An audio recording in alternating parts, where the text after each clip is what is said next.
Jasna simple റെസിപ്പീസിലേക്ക് എല്ലാവർക്കും സ്വാഗതം.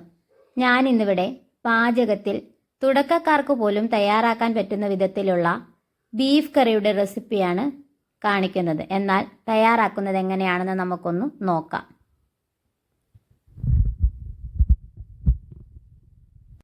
തയ്യാറാക്കുന്നതിനായി ഞാൻ കഴുകി വൃത്തിയാക്കി വെച്ചിരിക്കുന്ന 2 കിലോ ബീഫ് എടുത്തിട്ടുണ്ട്. പച്ചമുളക്, എരിവിന് ആവശ്യമുള്ള പച്ചമുളക് വേണം എടുക്കാൻ. ഇഞ്ചി വെളുത്തുള്ളി പേസ്റ്റ്, 2 തക്കാളി ചെറുതായി അരിഞ്ഞതെടുത്തിട്ടുണ്ട്. ഒരു 3 സവാള നീളത്തിൽ അരിഞ്ഞതെടുത്തിട്ടുണ്ട്. കുറച്ച് ചെറിയ ഉള്ളിയും എടുത്തിട്ടുണ്ട്. ചെറിയ ഉള്ളി എത്രയും കൂടുതൽ എടുക്കുന്നോ അത്രയും ടേസ്റ്റ് നമുക്ക് ബീഫ് കറിക്ക് കിട്ടുന്നതാണ്. ഞാനിവിടെ കുക്കറിലാണ് ബീഫ് കറി തയ്യാറാക്കുന്നത്. അതിനു മുമ്പായി നമുക്ക് മസാലകളെല്ലാം ഒന്ന് മൂപ്പിച്ചെടുക്കണം. അതിനുവേണ്ടി ഞാൻ കുറച്ച് വെളിച്ചെണ്ണ ഒരു പാനിലേക്ക് ഒഴിച്ചു കൊടുക്കുന്നുണ്ട്. എണ്ണ നന്നായി ചൂടായി വരുമ്പോൾ നമുക്ക് മസാലകളെല്ലാം കൂടി അതിലേക്ക് ഇട്ടൊന്ന് മൂപ്പിച്ചെടുക്കണം. ഞാനിവിടെ 4 ടേബിൾ സ്പൂൺ മുളക് പൊടി, 2 ടേബിൾ സ്പൂൺ മല്ലിപ്പൊടി, 1/2 ടീസ്പൂൺ മഞ്ഞൾപ്പൊടി, 1 ടീസ്പൂൺ കുരുമുളക് പൊടി, 1 ടേബിൾ സ്പൂൺ പെരിഞ്ജീരകം, കുറച്ച് മസാലപ്പൊടി എന്നിവയെല്ലാമാണ് എടുത്തിരിക്കുന്നത്. ഇതിനി നമുക്ക് നന്നായിട്ടൊന്ന് മൂപ്പിച്ചെടുക്കാം. ഇതിന്റെ പച്ച മണമൊക്കെ ഒന്ന് മാറി വരുന്നത് വരെ നമുക്കിതിനെ ആ എണ്ണയിലിട്ട് നന്നായിട്ടൊന്ന് മൂപ്പിച്ചു കൊടുക്കണം. ഇതിങ്ങനെ പച്ച മണമൊക്കെ മാറി നന്നായി ഒരു മൂത്ത മസാല വെച്ച് നമുക്ക് ബീഫ് കറി വെക്കുകയാണെങ്കിൽ കറിക്ക് നല്ലൊരു ടേസ്റ്റ് കിട്ടുന്നതായിരിക്കും. മസാലയെല്ലാം മൂത്ത് നല്ലൊരു മണം വരുന്നുണ്ട്. ഇനി നമുക്ക് തീ ഓഫ് ചെയ്തത് മാറ്റി വെക്കാം. കറി തയ്യാറാക്കുന്നതിന് വേണ്ടി ഞാനിവിടെ ഒരു കുക്കർ എടുത്തിട്ടുണ്ട്. അതിലേക്ക് കഴുകി വൃത്തിയാക്കി വെച്ചിരിക്കുന്ന ബീഫ് കഷ്ണങ്ങൾ ഇട്ട് കൊടുക്കാം. അരിഞ്ഞ് വെച്ചിരിക്കുന്ന ഓരോ ഇൻഗ്രീഡിയൻസ് ആയി ഇട്ട് കൊടുക്കാം. ആദ്യം സവാളയുള്ളി ചെറുതായി അരിഞ്ഞത് ഇട്ട് കൊടുക്കാം. കൊച്ചുള്ളി ഇട്ട് കൊടുക്കാം. കൊച്ചുള്ളി ഞാനിവിടെ മുഴുവനായിട്ട് തന്നെയാണ് ഇട്ട് കൊടുക്കുന്നത്. ഇത് അരിഞ്ഞെടുക്കേണ്ട ആവശ്യമൊന്നുമില്ല. ഈ വെളുത്തുള്ളി പേസ്റ്റ് ചേർത്ത് കൊടുക്കാം. ആവശ്യമുള്ള പച്ചമുളക് ചേർത്ത് കൊടുക്കാം. തക്കാളി അരിഞ്ഞു വെച്ചിരിക്കുന്നത് ചേർത്ത് കൊടുക്കാം. ഞാനിവിടെ കുറച്ച് അധികം തന്നെ കറിവേപ്പിലയാണ് ചേർത്ത് കൊടുക്കുന്നത്. കറിവേപ്പില നന്നായിട്ട് ഇറച്ചിക്കറിയിലേക്ക് ചേർത്ത് കൊടുക്കുകയാണെങ്കിൽ നല്ലൊരു സ്വാദ് കിട്ടുന്നതായിരിക്കും. ആവശ്യത്തിന് ഉപ്പ് കൂടി ചേർത്ത് കൊടുക്കുന്നുണ്ട്. നമുക്ക് മൂപ്പിച്ച് മാറ്റി വെച്ചിരിക്കുന്ന മസാലപ്പൊടികൾ ചേർത്ത് നന്നായിട്ടൊന്ന് മിക്സ് ചെയ്തെടുക്കണം. കഴുകി കുറച്ച് വെള്ളവും കൂടി ചേർത്ത് കൊടുക്കുന്നുണ്ട്. ഇനി കുറച്ച് ഓയിലും കൂടി ചേർത്ത് ഒഴിച്ചു കൊടുക്കുന്നുണ്ട്. ഓയിലൊക്കെ കുറച്ച് അധികം തന്നെ ചേർത്താൽ മാത്രമേ ബീഫ് കറിക്ക് നല്ലൊരു ടേസ്റ്റ് കിട്ടുകയുള്ളൂ. എല്ലാം കൂടെ നമുക്ക് നന്നായിട്ടൊന്ന് മിക്സ് ചെയ്തെടുക്കാം. നമുക്ക് കൈ വെച്ച് ഈ മസാലകൾ ഇറച്ചിയിലെല്ലാം പെരളുന്നത് വരെ നമുക്കൊന്ന് മിക്സ് ചെയ്ത് കൊടുക്കണം. നന്നായിട്ട് മിക്സ് ചെയ്ത് കൊടുക്കണം. എല്ലാം നന്നായിട്ടൊന്ന് മിക്സ് ചെയ്തെടുത്തിട്ടുണ്ട്. ഇനി ഞാൻ കുറച്ച് വെള്ളം ഒഴിച്ചു കൊടുക്കുന്നുണ്ട്.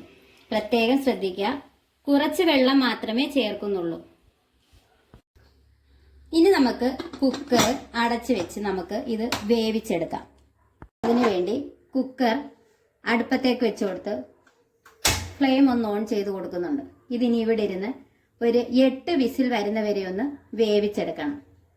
ഒരു 8 വിസിൽ വന്നപ്പോൾ ഞാൻ കുക്കറിന്റെ തീ ഒന്ന് ഓഫ് ചെയ്ത് കൊടുത്തിരുന്നു. ഇപ്പോൾ അതെല്ലാം പോയി നന്നായിട്ടൊന്ന് വിസിലെല്ലാം കളഞ്ഞിരിപ്പോൾ നമുക്കിതൊന്ന് തുറന്നു നോക്കാം.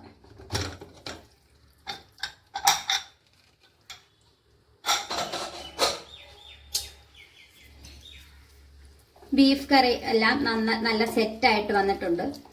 ഇത് പ്രത്യേകം ശ്രദ്ധിക്കണം, നമ്മൾ കുറച്ച് വെള്ളം മാത്രമേ ചേർത്ത് കൊടുത്തിട്ടുള്ളായിരുന്നു. ഇപ്പോൾ നല്ല ചാറോട് കൂടിയ ബീഫ് കറിയാണ് കിട്ടിയിരിക്കുന്നത്. ഇതിനകത്ത് ഞാൻ ഒരു ഇൻഗ്രീഡിയൻസ് കൂടി ചേർത്ത് കൊടുക്കുന്നുണ്ട്. കുറച്ച് തേങ്ങാപ്പാൽ ഒഴിച്ചു കൊടുത്ത് ഞാൻ ഈ കറി നന്നായിട്ടൊന്ന് വറ്റിച്ചെടുക്കും. ഇത് വറ്റിച്ചെടുക്കാതെ തേങ്ങാപ്പാൽ ഒഴിക്കുന്നതിന് മുമ്പ് തന്നെ വേണമെങ്കിൽ നമുക്ക് ഉപയോഗിക്കാവുന്നതേ ഉള്ളൂ. ഞാൻ കുറച്ച് തേങ്ങാപ്പാലും കൂടി ചേർത്ത് നന്നായിട്ടൊന്ന് വറ്റിച്ച് എടുത്താൽ കറി നല്ല സ്വാദുള്ള ബീഫ് കറി ആയിരിക്കും. ഈ സമയത്ത് നമുക്കിതിൻ്റെ ഉപ്പൊന്ന് നോക്കാം. ഉപ്പ് കുറവാണെങ്കിൽ അല്പം ഉപ്പ് കൂടി ചേർത്ത് കൊടുക്കണം. ഞാനിവിടെ അല്പം ഉപ്പും കൂടി ചേർത്ത് കൊടുക്കുന്നുണ്ട്. ഉപ്പ് ചേർത്തിട്ട് നന്നായിട്ടൊന്ന് ഇളക്കി കൊടുക്കാം. ഇനി ഇതിവിടെ ഇരുന്ന് നന്നായിട്ടൊന്ന് തിളച്ച് കുറുകി വരട്ടെ. നമുക്ക് ഈ ഒരു ബീഫ് കറിയിൽ നിന്ന് തന്നെ ബീഫ് വരട്ടും ബീഫ് ഫ്രൈയും തയ്യാറാക്കി എടുക്കാവുന്നതേ ഉള്ളൂ. ബീഫ് ഫ്രൈ എന്നതുകൊണ്ട് ഉദ്ദേശിക്കുന്നത് അകം നല്ല സോഫ്റ്റും പുറം ഒരു ബ്ലാക്ക് കളറായിട്ടുള്ളതുമായിട്ടുള്ള ബീഫ് ഫ്രൈ നമുക്ക് ഇതിൽ നിന്നും തയ്യാറാക്കി എടുക്കാവുന്നതേ ഉള്ളൂ. അതെങ്ങനെയാണെന്ന് വെച്ചാൽ, ഈ ബീഫ് കറി ഈ ചാറോടുകൂടി തന്നെ നമുക്കൊരു ചീനിച്ചട്ടിയിലേക്ക് മാറ്റി കൊടുത്ത് ചാറ് നന്നായിട്ടൊന്ന് പറ്റിച്ച് ബീഫ് വരട്ട് തയ്യാറാക്കിയെടുക്കാം. ബീഫ് ഫ്രൈ തയ്യാറാക്കുന്നതിന് ഇതിൽ നിന്നും കഷ്ണങ്ങൾ വേറെ ഒരു പാനിലേക്ക് മാറ്റിക്കൊടുത്ത് കുറച്ച് എണ്ണയും കൂടി ഒഴിച്ച് നന്നായിട്ടൊന്ന് പറ്റിച്ച് ഫ്രൈ രൂപത്തിലും മാറ്റിയെടുക്കാവുന്നതേ ഉള്ളൂ. കറിയെല്ലാം അവിടെ ഇരുന്ന് നന്നായിട്ടൊന്ന് സെറ്റായിട്ട് വരുന്നുണ്ട്. ഇനി ബീഫ് കറി സ്വാദ് കിട്ടാനുള്ള മറ്റൊരു ടിപ്പ് കൂടി പറഞ്ഞുതരാം.